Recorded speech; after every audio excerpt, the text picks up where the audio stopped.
تانه سوایو او وای مړه بې نشیر سره خو د سنډای نو د دې مطلب دا دی چې زه نشه کوم زه به څه یم د ځناور نه به بدتر یم نه مونږ به دا وایو چې هغه سر چې هغې کې رب د خپل معرفت دپاره ځای تعالی درکړی هغه دماغ چې په هغې کې الله تعالی د خپل محبوبیت دپاره ځای درکړی هغه زړه چې الله هغه د خپل محبت مرکز او مأوا ګرځولې ده ولې په هغې کې د الله مینه ډک دی چې په هغې کې د شرابونو او د آیس او د چرسونو مینه دی خفه کېږئ ما نن زمونږ پیري او موریدین دې ته راغلې ده چې په کوم ځای کې پیر صاحب چرس کي مونږ وایي دا رسېدلی سړی دی داسې ده که نه کوم ځای کې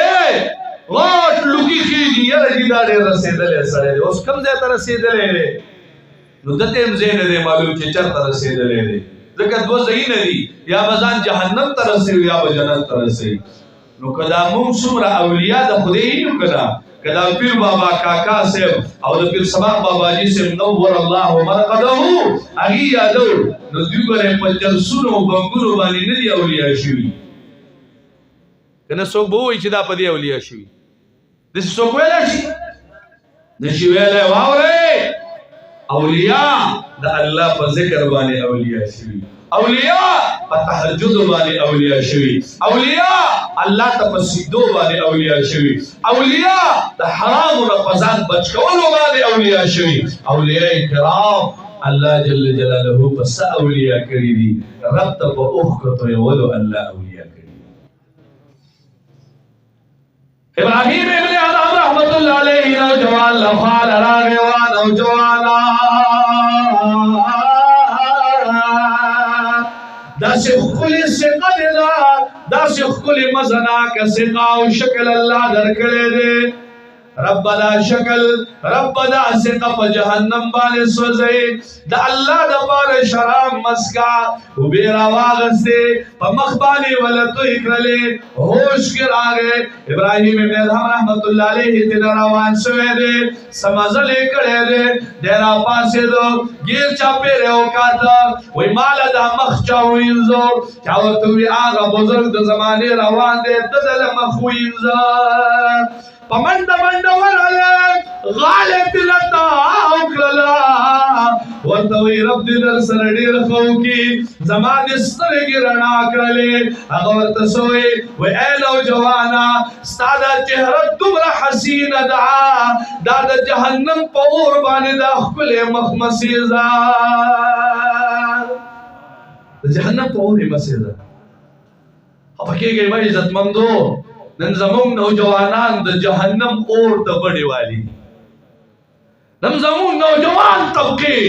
د جهنم اور ته بډې والي دي د الله عذابونو ته بډې والي دي د الله قهر ته بډې والي دي ولې کوم نوجوان چې د سار مونځ نه کوي کوم نوجوان چې الله ته سجده نه لګوي کوم نوجوان چې قرآن نه رالي زما محبوبو فرمایل د نبي علیه السلام یو معمول بخاري کې حدیث دی نبی علیہ السلام به د سحر مانځه نه بس صحابو ته وایي چا خوب لیدلی صحابو کې چې به چا خوب لیدلی ویل او چې ما لیدلی نبی علیہ السلام ته به خوب ووي او نبی علیہ السلام به د هغې تعبیر ورکړه علما فرمایي په سحر کې خوب بیانول یو عالم ته خوب به دو کسانو ته بیانې یا به معبر ته بیانې چې تعبیر ایستی شي یا به محسن ته بیانې چې ستا سره ډېر نیکي کوونکي مونږ اکثر خوب وي نو ښځې ته بیان کوو نو زمونږ ښځه سره رابعه بصریه خو نه ده چې تاله د خوب تعبیر درکړي خوب هر چاته نه وایې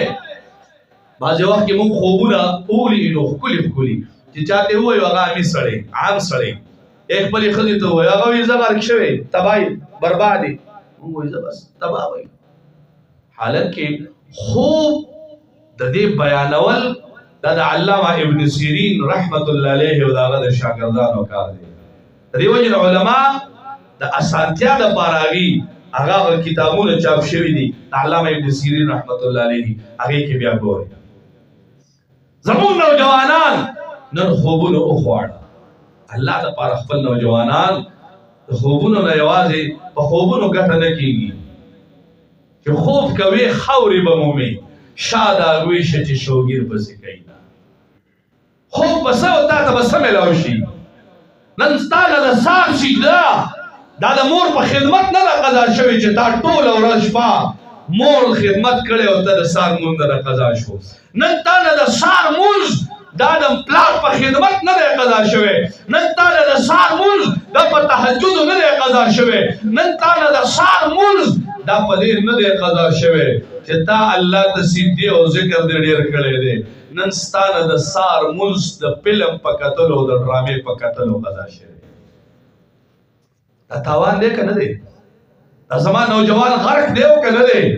په هغه کور کې به رب څه برکت راولي په هغه قبیله کې به رب څه برکت راولي چې په کوم کور کې 10 کسان د سهارې خدای ته سجده نه لګوي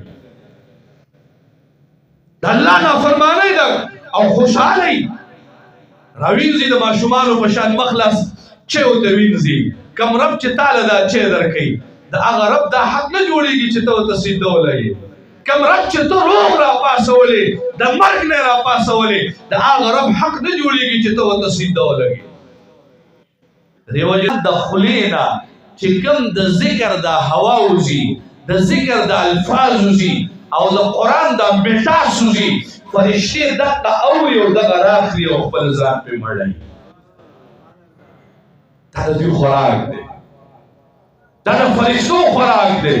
اوس ووایه د الله معرفت د الله نور د الله جل جلاله د طرفه د انواراتو محفل همدا ځایونه دي چې فرشتې د الله ورته حاضري کوي نوراني مخلوق ورته راځي او ما ورته محروم شو ای زما محترم عزیزانو په داسې محافلو کې 100 کاله پرېږده او راشه په دې کې کېږده دې کې ډېر چانسونه میلاویږي ډېر داسې میلاویږي ابراهیم ابن ادهم رحمت الله علیه دا یو ډېر لوی بزرګ تېر شوی دی د یو موقع باندې په لاره روان دی یو نوجوان شراب څښلي دي نو دا نیکان او بزرګان خلک نه دي دا ګورې په امت باندې ډېر زیات خفه کېږي قسم دی تاسو ته پته نه لګي خو مونږ د بزرګانو په صحبتونو کې او د هغې خدماتو کې وخت تېر کړی دا بزرګان چې د شپې جاړي نو خپل اولاد یوازې نه یادوي دا بزرګان چې د شپې الله ته اوښکې تویوي دا یوازې دا نه یادوي چې خدایه زما بچی زما کور والا زما اولاد بلکې د دې غم کوي چې خدایه زما مریدان الله زما شاګردان الله زما متعلقین الله زما محبین الله زموږ سره تعلق لرونکي او د کلي هغه ګناهګار هم یادوي د کلي هغه سړی هم یادوي چې د هغه نه د عالم سره لګي نه د پټکي سره لګي نه د ګیري سره لګي نه د مدرسې سره لګي نه د خانقاه سره لګي نه د قال رسول الله سره لګي نه د قرآن د درس سره لګي هغه عالم د شپې په نیمه شپه باندې الله ته د هغه دپاره سوال کوي یا ربه زما د کلي دغه نوجوان زما د کلي دغه نوجوان چې نن نه پوهېږي نن د شباب او د نوجوانۍ په نشې کې دی نن د دولت په نشې کې دی نن د ګاډو په نشې کې دی نن د پراپرټۍ په نشې کې دی لیکن دلته حقیقت نه دی معلوم خو چې کله دلته د حقیقت پته ولګي فسوف ترى اذا انکشف الغبار افرس تحت رجلك ام حمار بیا به درته پته ولګي چې زه په خر باندې سورلي کوم او که په آس باندې کوم اوس پته نه لګي دا علما د هغې دپاره هم جاړي ابراهیم ابن ادهم رحمت الله علیه چې وکاته نوجوان شراب څښلي دي په لاره کې په نشه کې پروت دی الله دې د نشې نه زموږ دا نوجوانان وساتي نن سبا ګورې نشه کول دا خلک جرم نه ګڼي حالانکہ نشہ دومره عظیم جرم دے کہ رب کائنات موتا تا قرآن کی فرمائی وَلَا تَقْرَبُوا الصَّلَاةَ وَأَنْتُمْ سُكَارَى اے زما بندہ کہ کل دن نشہ کلی دنو گرے زما خوالا بیا مرازا اللہ وی زما خوالا مرازا ولی